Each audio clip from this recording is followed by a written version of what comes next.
All right, it happened.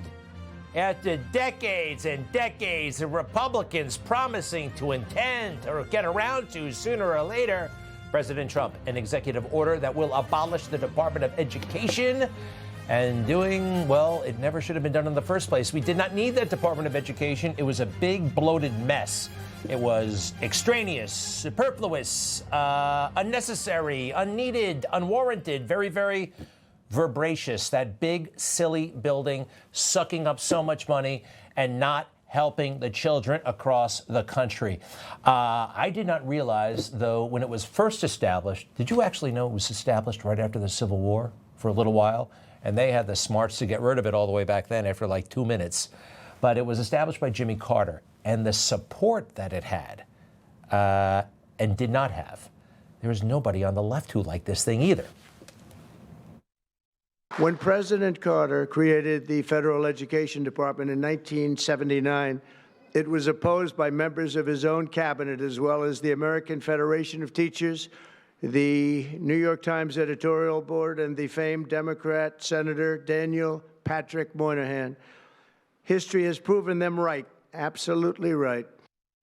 And we looked it up. It's true.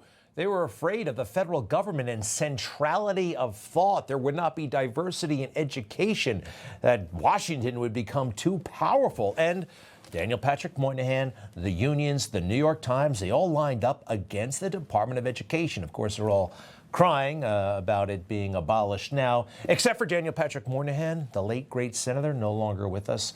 More from President Trump today at a truly historic event with this executive order that will abolish the DOE. After 45 years, the United States spends more money on education by far than any other country, and spends likewise by far more money per pupil than any country, and it's not even close. But yet we rank near the bottom of the list in terms of success. It's an amazing stat. Those are two stats you don't want. The most money spent per pupil, and you're at the bottom of the list. And that's where we are, like it or not. Like it or not, it's interesting, the Department of Education, they don't provide education. They study it. They put out a lot of studies. They monitor.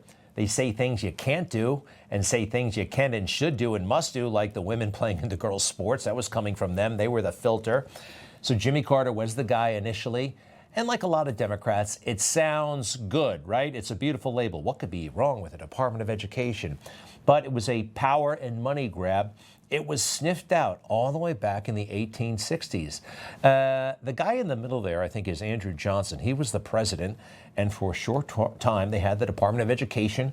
There was a guy named Barnard, who was the superintendent of the Department of Education, and they got rid of it after about 4 months because it was highly dysfunctional and highly unnecessary.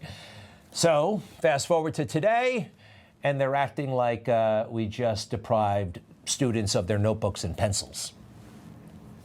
Happening any minute now. Donald Trump will sign an order to eliminate the Department of Education, a dramatic and unprecedented overreach of his authority as president. And here you have an administration that says they care about children, but through their actions has made it crystal clear they do not. It will disrupt the educational services and delivery of those services to our kids overnight. We're gutting these funds. We're taking all of this money away from our kids. We're depriving them of opportunity, and we're depriving them of freedom. All right, we're taking all the money away from bureaucrats and giving it literally to the kids, to the states. And it's a lot of money, $268 billion a year. Can it be that high? Is that right? Not unnecessary. Some of the greatest education in our country took place in places like this. The one-room schoolhouse. I don't think we ever did education as well since. Or the two-room schoolhouses, or on and on and on. No, forget those guys. Yeah. Remember, this is legendary. Abe Lincoln learned how to read in one of these things. Keep going through the 40s, the 50s, the 60s, the 2000s. School was direct. It was local. It was, well, the people, the communities know how to educate their children.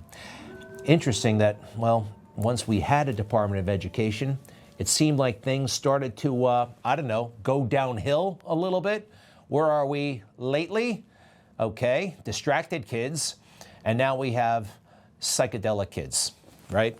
I mean, take a look at this next one. All right, we got one with the fish head. Yeah, kids are as goofy as ever. And the Department of Education, unnecessary. Just, it doesn't matter. Look, when we went to the moon, the engineers who took us to the moon, they didn't have a Department of Education either. Could we see that beautiful Apollo rocket launching with those engineers who managed to figure out math without a federal Department of Education? How about the brave souls who saved the world back in WW2?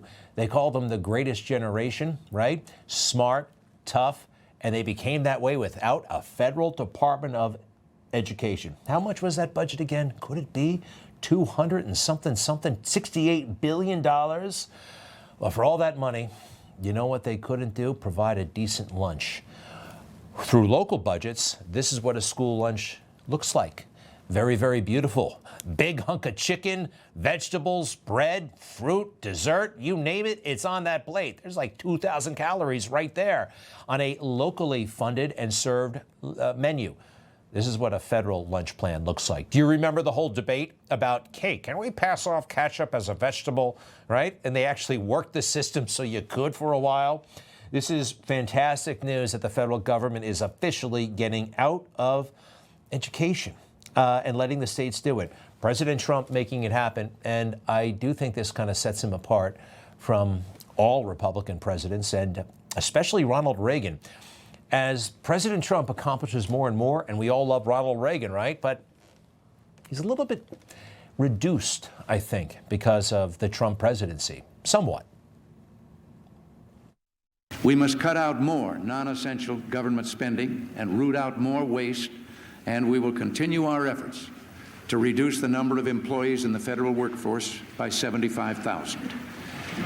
The budget plan I submit to you on February 8th will realize major savings by dismantling the Departments of Energy and Education and by eliminating ineffective subsidies for business. Well, it was a great statement, and he did a lot of very good and great things, Ronald Reagan, but he didn't work that hard. He didn't fight that hard. It was a different time, and he has been outclassed by President Trump and outdone and outperformed.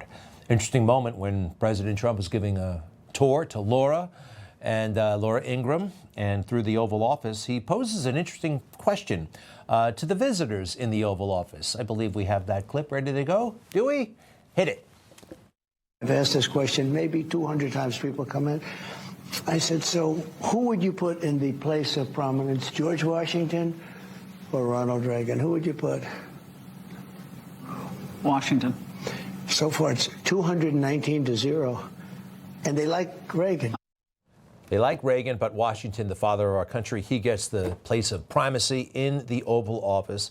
But President Trump, compared to Ronald Reagan, it's quite clear now who is the more consequential president, in my opinion, and he still has a ways to go.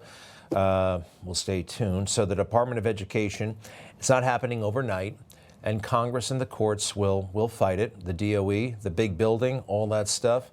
But it's a process that has been initiated finally, and I think the country is going to be better off. I actually remember being educated before the Department of Education, and it was no big deal. It was fine. There I am in the back row, first grade, and I was oblivious to when they established the Department of Education. When I got to around 6th or 7th grade, it was like nothing changed.